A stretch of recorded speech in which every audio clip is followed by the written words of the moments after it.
வணக்கம். இன்னைக்கு நம்ம தமிழ்நாட்டில் தேர்தல் நடந்துட்டு இருக்கு. நாம எல்லாரும் நம்மளுடைய வாக்குகளை செலுத்தி ஜனநாயக கடமையை நம்ம செய்துவிட்டோம்ங்கிற பெருமிதம் பேசிக்கொண்டிருக்கக்கூடிய அதே நேரத்தில் நெல்லை மாவட்டத்தில் நாங்குநேரி பகுதியில் உள்ள பெரும்பத்து கிராமத்து மக்கள் தேர்தலை புறக்கணிச்சிருக்கிறாங்க. அங்கே வாக்குச்சாவடியும் தயாராக தான் இருக்குது, வாக்குப்பதிவு செய்யக்கூடிய இயந்திரமும் தயாராக தான் இருக்குது, ஆவணங்களை சரிபார்த்து கையில் மை வைக்க அதிகாரிகளும் தயாராக தான் இருக்கிறாங்க. ஆனால் அந்த பெரும்பத்து கிராமத்து மக்கள் வாக்கு செலுத்த வாக்குச்சாவடிக்கு போகலை. என்ன காரணம்? மார்ச் 2 நாங்குநேரி பகுதியில் ஒரு கும்பல் பொதுமக்களை வெட்டி சாச்சாங்கிற ஒரு பெரிய துயரமான செய்தி நம்ம எல்லாருக்கும் தெரியும். அதில் அந்த தாக்குதலில் பாதிக்கப்பட்ட உயிரிழப்பு சந்தித்த அவர்கள் எல்லாரும் இந்த பெரும்பத்து கிராமத்தை சார்ந்தவர்கள் தான். அந்த பெரும்பத்து கிராமத்தில் உள்ள இது இப்போ நேற்று நடக்கிறது இல்லை, தொடர்ச்சியாக அவங்களுக்கு இந்த பாதிப்பு, அதாவது ஆதிக்க சாதி கும்பல் அவங்கள திரும்ப திரும்ப தாக்குறதுங்கிறது நடந்துக்கிட்டே இருக்கு. இந்த நடவடிக்கையை தடுக்கிறதுக்கும் இந்த மாதிரியான உயிரிழப்பை சந்தித்த பாதிப்புக்கு உள்ளானவர்களுக்கான ஒரு சரியான நீதி கிடைக்கணுங்கிறதுக்காக அந்த மக்கள் இந்த தேர்தலை புறக்கணிச்சிருக்கிறாங்க. ஆனால் சமூக வலைதளத்தில் இந்த செய்தியை பார்க்கக்கூடிய நம்ம ஆட்கள்லாம் என்ன பேசுறாங்கன்னா, அது ஒரு கிண்டலும் கேள்வியும் பேசுறாங்க. அதுல குறிப்பா ஒருத்தர் போட்டிருக்காரு, ஆட்டோ கண்ணாடியை திருப்பினா ஆட்டோ ஓடிடுமாங்கிற மாதிரி நக்கல்களை செய்யறாங்க.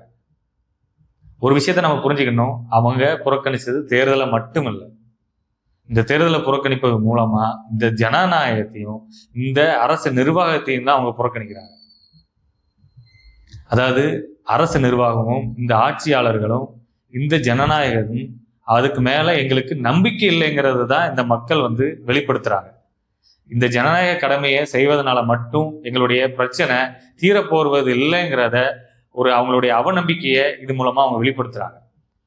சட்டமும் திட்டமும் மக்களுடைய பிரச்சனைக்கு தீர்வு காணக்கூடிய விஷயமா இருக்கணும், இல்ல மக்களுக்கு பாதுகாப்பானதாக இருக்கணும்.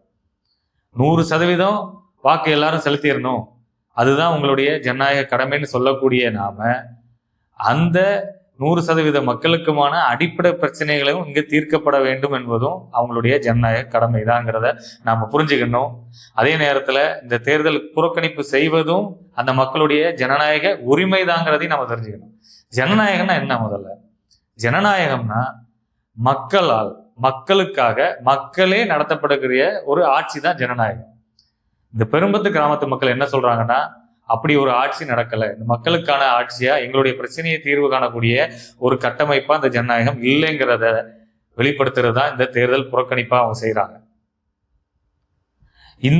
இன்று தேர்தல் நடக்கக்கூடிய இன்று நாம் எல்லாரும் நம்மளுடைய வாக்குகளை செலுத்தி இந்த ஜனநாயக கடமையை ஆற்றிவிட்டோம் என்பதற்கு சாட்சியாக நம்ம எல்லாருடைய கையிலையும் கருமை வைக்கப்பட்டிருக்கு.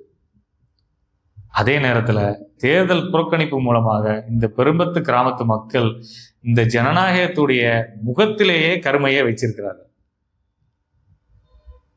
உண்மையாகவே ஜனநாயகத்தின் மீது முகத்தில் வைக்கப்பட்டுள்ள இந்த கருமையை நீக்க வேண்டும் என்றால் அந்த கிராமத்து மக்களுடைய பிரச்சனையை தீர்க்கப்படுவதை தவிர வேறு எந்த வழியும் இருக்க முடியாது.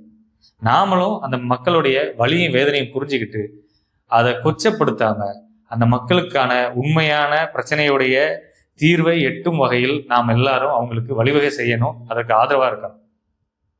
அதுதான் உண்மையான ஜனநாயகம். நன்றி, வணக்கம்.